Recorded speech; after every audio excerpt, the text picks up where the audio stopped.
Heart Sutra. There are over 100 commentaries of the Heart Sutra. We're going to use, I've been dipping in and out of them. I just brought a few today.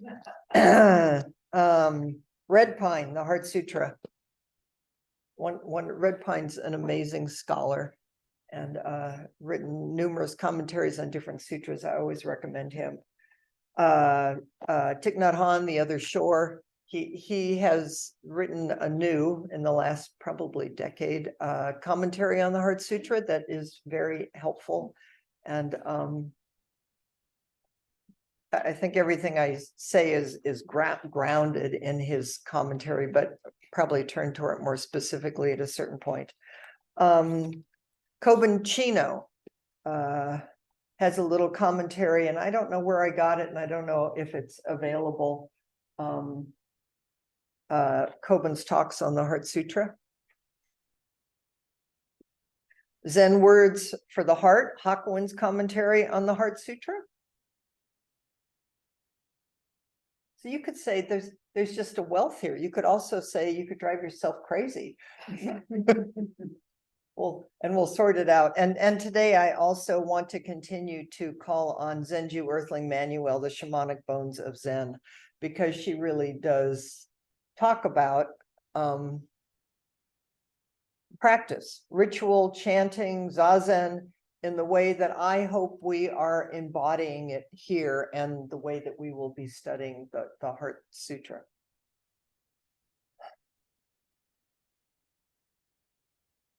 Red Pine's advice on studying the Heart Sutra. Go slow. So I'm going to give you, I think I've said this, I'm going to give information. Information is important. I mean, the Heart Sutra, the first time I ever taught the Heart Sutra, it was like, I was completely overwhelmed because it's the essence of all of Buddhism. And so once you enter it, the Heart Sutra is essentially all the early schools that we'll do this sometime, I suppose, the Sarvastivardhan school, the early Theravadan schools really took Buddha's words and his teachings and codified them. And so there are lists, and there are the 5 skandhas, and there's the 12-fold path of the 12-fold, and there's this, and there's that, and there's this, and there's that, and it's all in the Heart Sutra. But when Mahayana came along and said, more or less, you know what? You guys are starting to sound like you believe this stuff, like it's something solid. Please, beautiful teaching, Shariputra, but let's not miss the point here. These are all pointing at what arose in Mahayana as the word emptiness. I already left my lecture behind, but I'll come back to it. It's in here someplace. The Heart Sutra is Avalokiteshvara and Shariputra. It's conversation. Avalokiteshvara, the Bodhisattva of compassion, is talking to Shariputra, who is one of the most learned scholars of the Sarvastivadin teachings. And Avalokiteshvara is saying it's about compassion, and saying this in Buddha's meditation. So it's all of this is happening in Buddha's meditation. So of course, the minute anything comes up, it's that, but it's not that. It's this, but it's not this. So it's not a negation of, Thich Nhat Hanh says his concern is the way the Heart Sutra has been taught, is that people thought it was nihilism, that there's some empty place that's void that this is pointing at. When in fact, it's pointing at, in his words, interbeing. It's teaching everything. It's teaching alive, and that there is nothing solid. Everything is weaving in and out of and rising in and out of everything else. It's a dance of alive. And Zazen is the embodiment of that. So let me go back here for a minute. The literature of the Prajna Paramita out of which the Heart Sutra is the essence of it. And the Gate at the end is the most essence of it. But if you essenceized it down to the most essence, it would be just a universal sound of Om.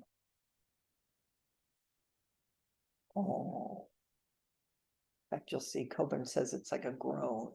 Oh, it's a deep sound. But the literature of the Prajna Paramita, it's been studied and expounded for 2,000 years. There's 8,000 lines, there's 2,500 lines, there's 600 volumes of Prajna Paramita scriptures. I have what he gave me. I wonder where those are. I have a stack of them at home. Yeah, that's good, Wayne. Let me know if my voice goes down. Here's what Kobanchino says about this. The Hridaya Heart Sutra is part of the Prajna Paramita Sutra, which is 600 volumes, exclamation point. When you go to a Japanese temple, there are big boxes right behind Buddha's shrine. Every New Year, all the monks in the temple come to the main hall and let this sutra appear in the air. They open it. They just flip the pages. Now, I will say, and maybe I'll have time or be able to weave this in, is one of the things that Zenju says in her new book is, and it's my experience, is that we've left things out in our understanding of how we brought Zen to the West. Because Zen, when you go to Japan, you realize Zen is sitting on this really ancient, deep tradition, and it's subtle. I mean, the koans are full of folklore, and it's like if our tradition arose out of Grimm's fairy tales or something. I mean, it would be, or nursery rhymes. It's things that you would know in your body. But then we get it and we think it's something esoteric. And then, of course, we go up in our heads. And I mean, you do have to use your mind, but she tells a wonderful story, which I won't tell it now because I don't want to digress, of just she was watching a ceremony with Suzuki Roshi's son. And she saw him take something or interact with something on the altar. And she went, "What's that?" Because she'd never seen it before. And she ran up to him later and said, tell me. And what he told her was, I'm not going to tell you now. I'll tell you later. But it's like this thing of Coben. I'm going to tell you Coben's story because it's the same feeling of there's stuff happening that was passed down through bodies and the ancestors over time. And then we took it to the West and we've been doing we're babies. We're just beginning to get it in our bodies and culturally. So here's this beautiful ritual is instead of thinking the Heart Sutra is like these books so they take them off and they flip them open. They bring them so that they appear in the air. It smells like a very old library. It was my job to set out the boxes, and as I went through the 600 volumes, checking the order, I could see, this is, if you haven't seen this, I could see the same character in the next volume and the next volume. And when I looked at the meaning, it would be explained in a different way in each volume. It was like the tide of the ocean, the same kind of question over and over, just like in daily life. So these 600 volumes are expressing our daily life, still going on and on. The Tibetans, my commentary, the Tibetans will never get any place here. We'll go slow. The Tibetans don't spend a lot of time sitting, is my understanding. But they chant, and what they do is they flip the books. So there's some kind of lineage continuity here. They flip the pages and air the pages. Through the ages, there have been various translations, and when each translation appears, there appears the original sutra.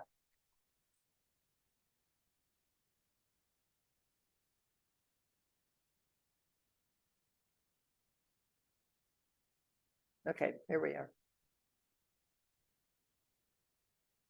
So it's an ancient old sutra. It's an old friend. And it appears new through us in each moment in our daily lives. It's so the Heart Sutra, the essence of it is one of the most well-known sutras. It's chanted and recited daily throughout the world.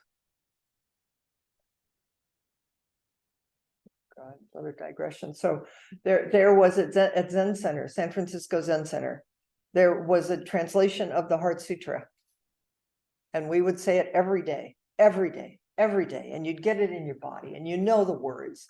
And it was so wonderful because it just happens. I'm hoping some of that happens here.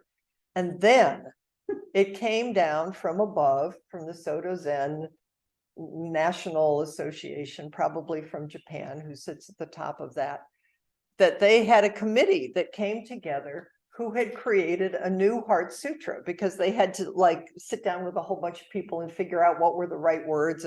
And so they were sending it out to all the temples and they said, whatever you were chanting, we're all going to chant the same thing now so that no matter what temple you go into, you'd go in and you'd know it. So to digress a moment, what we're going to do today when we do the Heart Sutra is we're going to chant it in Japanese, which is just sound. It's so wonderful, and it'll probably drive you crazy because it's like wah, wah, wah, wah, wah. But you just enter the sound of it, and then you start to get is like if you watch Japanese movies at all or something based in Japan and there's a temple scene, usually you'll hear the monks in the temple going, Maka, Hannya, Haramitta, and you go, wow, I know that. I mean, it's really, it's anyway, I enjoy it. Maybe you will too. You'll get to know it a little bit. But so when the decision came down,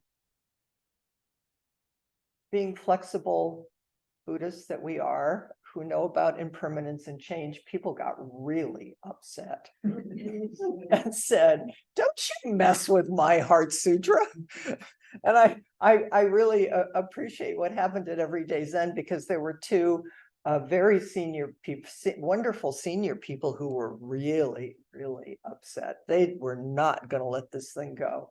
And Norman Fisher, just instead of pushing at it, he just put it down and said, we're going to keep chanting the old one until everybody feels ready to change. And then, I mean, it's kind of wonderful. You put it down. Yeah, I mean, you notice this probably about lots of things you get upset about is if you just put it down and give it a little space, you come back to it 5 years later and you probably don't have the same charge that you did originally. And that's what happened. It's 5, but maybe it was more like 10 years. Everybody was ready to do the new shared translation. It had just kind of, the charge had evaporated. So Red Pine says,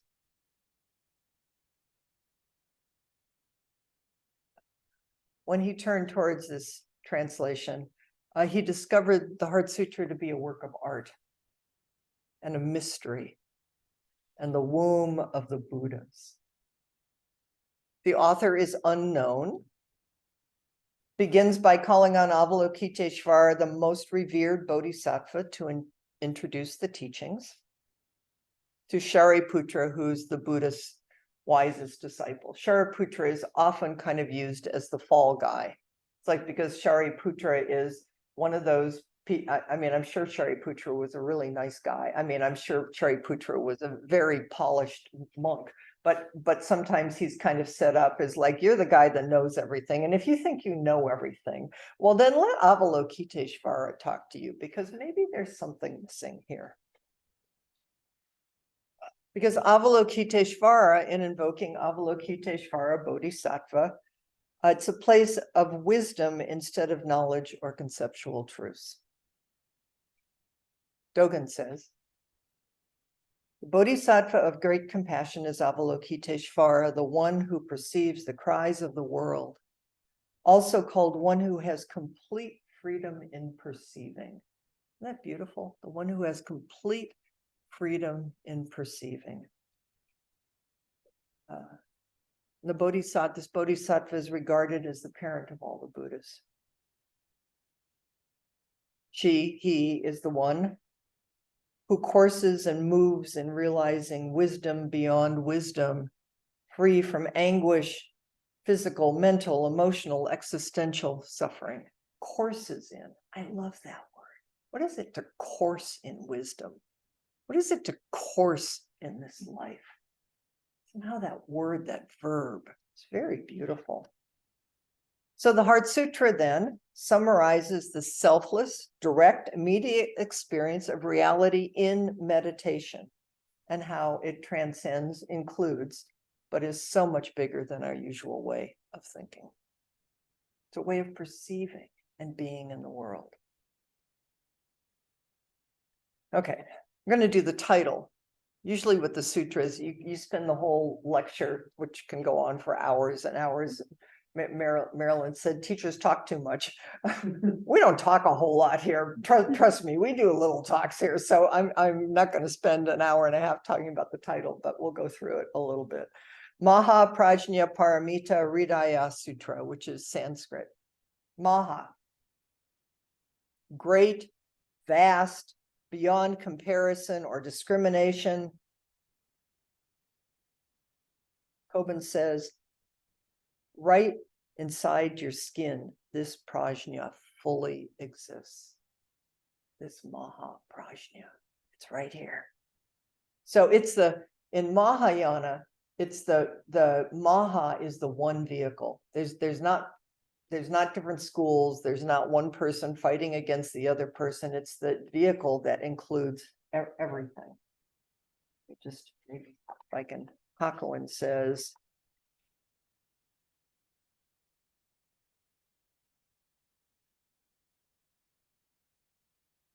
this is his description of it. Hakuin is Chinese. I should know the year. 1686 through 1768. Excuse me, he's not Chinese, Japanese monk, Hakuin. 1,000 million sumerus in a dewdrop on a hair, 3,000 worlds inside a foam fleck on the sea, a pair of young lads in the eye of a midge, play games with the world, they never cease. That's Maha.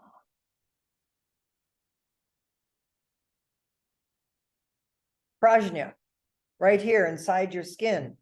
This prajna fully exists, is wisdom, but it's intuitive. I've read the word a lot. I love the word. It's primordial. Isn't that a beautiful word? It's primordial. It's preverbal. Its origin is a noun, and it's feminine. So it's interesting to its original mind, pure mind, source of Buddha nature, the capacity of understanding that goes beyond dualistic discerning. So it's so much, as we have these little dualistic minds, which are beautiful, but this is vast coursing in emptiness, fullness, boundlessness.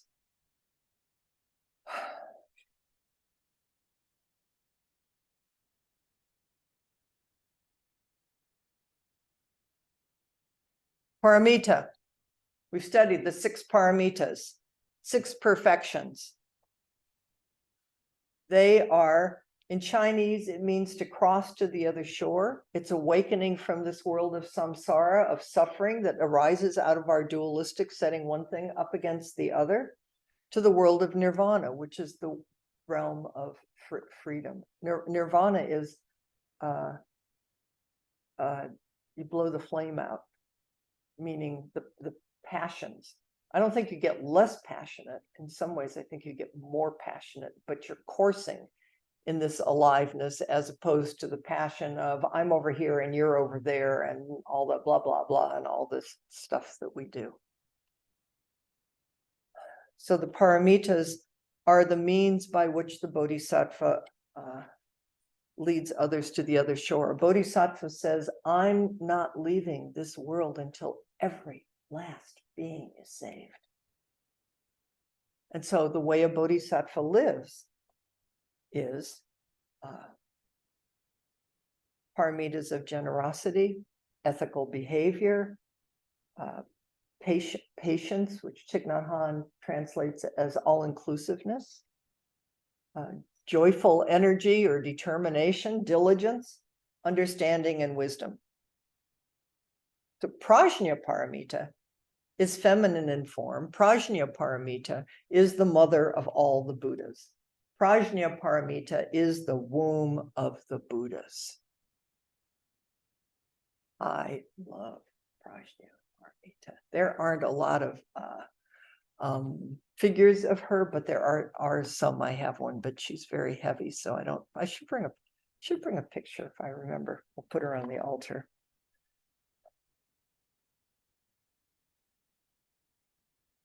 Hridaya, it's heart, mind, core, or essence. The most secret part, the part of our body, and also the essence or most important part. If the heart stops, the whole body dies.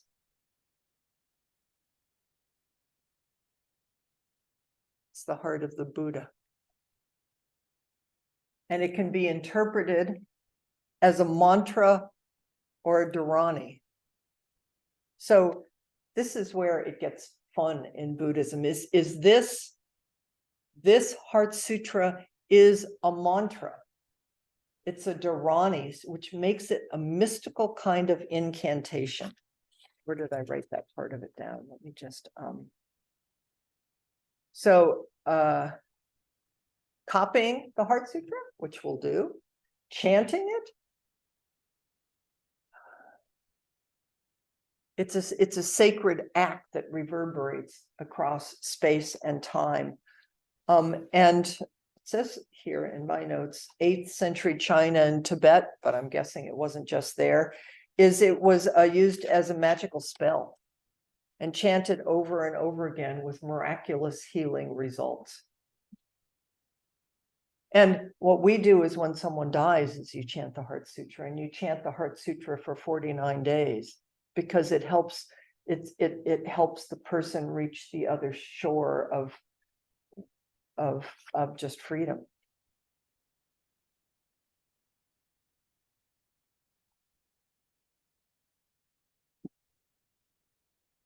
So Heart Sutra wasn't originally considered a sutra. A sutra is written expression, spoken word of the Buddha. It's related to suture, to sew things together. I love it when you can find words that are visceral and embodied. That's when you sew a robe, you sew it together. So the wisdom of the great heart of the universe, the heart of understanding, the sound of emptiness, suchness, just this. It's joyous, it's mysterious, it's omniscient. It's an intuitive grasp of reality. Everything intuitively known before knowing. That's the body we sit down in and cultivate in Zazen.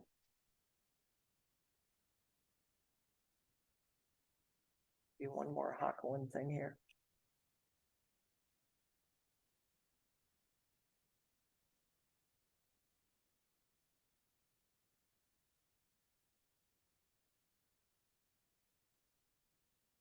Now, this is a description from him of a sutra. At the north window, icy drafts whistle through cracks. At the south pond, wild geese huddle in snowy reeds. Above, the mountain moon is pinched thin with cloud. Freezing clouds threaten to plunge from the sky. Buddhas might descend to this world by the thousands. They couldn't add or subtract one thing. It's perfect. The world is perfect. The world is a perfect sutra, chanting the sutra of the one heart of the world. So 3 divisions. I want to do this because then I want to talk about chanting. We'll have a little time. So there's 3 divisions of prajna. One is thinking and analysis, logical, contemplation of it. We're not going to skip that. And contemplation is a different kind of thinking than logical thinking. It's like, sit with it, listen to the words, let the words come in. And as we study it, they'll become more vivid. They'll start to jump off the page in a certain way. Second is hearing the sutra. Avalokiteshvara hears the sounds of the world. Let the sound go in a felt sense. It's emotional. Let it connect on an emotional level. To be surprised by it. And the third is to understand it through our own direct, immediate experience. It's described as the first two are grabbing at the shaft of grain. Please. But the third is cutting it off.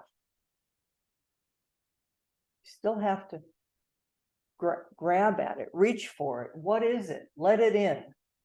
But when you there's a place where it's like Dogen says, drop body and mind, you cut it off at the base and it's just the whole world is illumined. Like the tree outside the window. So we're always going back and forth in the world and in Zazen. We're sitting in the middle of this alive, coursing, vibrant, ungraspable, mysterious world, chanting it as it chants us, the sounds of the world. And we're also, please, use your hands and your intellect and your eyes and take care of the world and reach for it and try to understand it and take care of it. That's a swinging gate. Hakuin says, only by letting go into it can you really see it.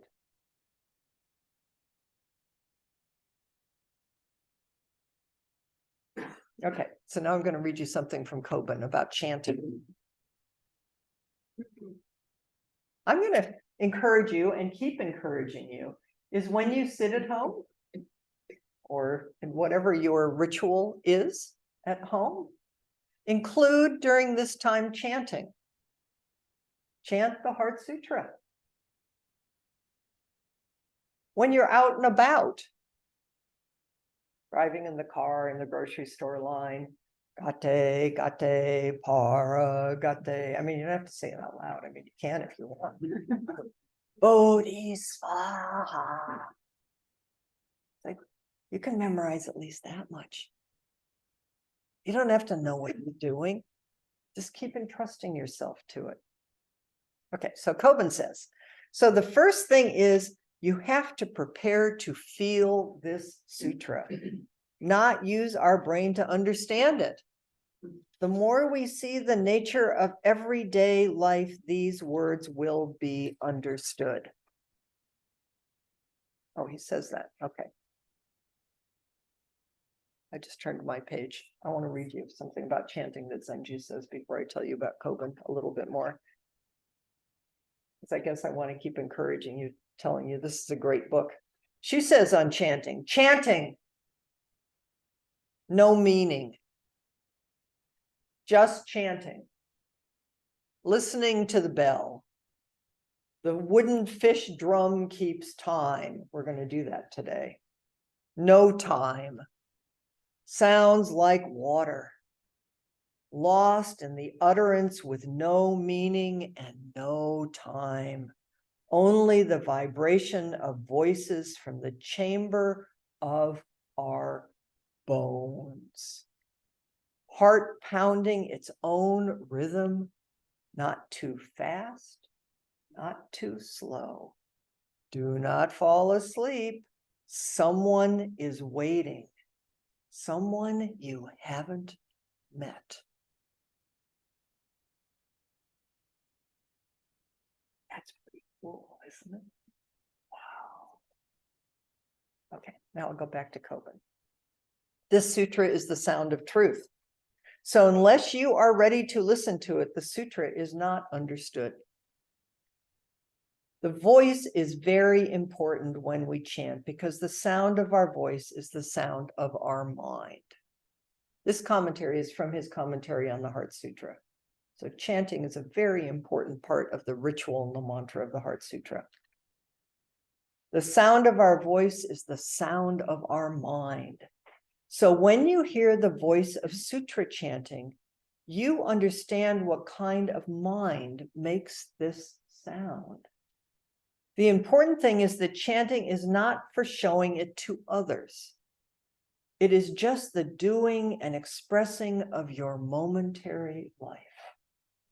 Each word basically has no meaning, but what is expressed is your whole life in each word and sound.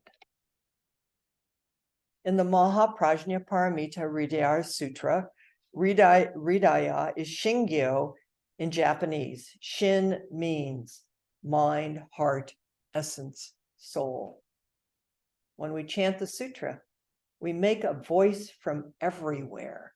From the very center of our body, it appears. You chant from down here, not down here. Most of us are chest breathers. It's like zazen is, it's zazen voice. It arises from your belly.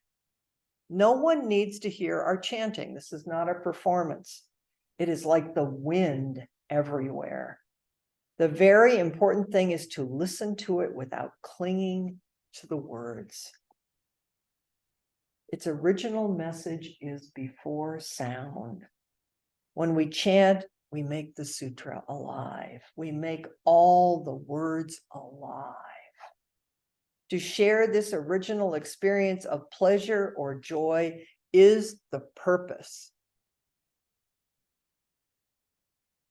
I think maybe that's why I want to do the Japanese one today with the fish drum and the is like, let's just do it joyfully. And you will completely have no idea about anything except just giving yourself to the sound. We often try to understand what is the meaning of the sutra, what the sutra is teaching us, to interpret what the sound means, how the sounds are asking us to understand their meaning. When we study the sutra, we very often forget the space which holds the characters.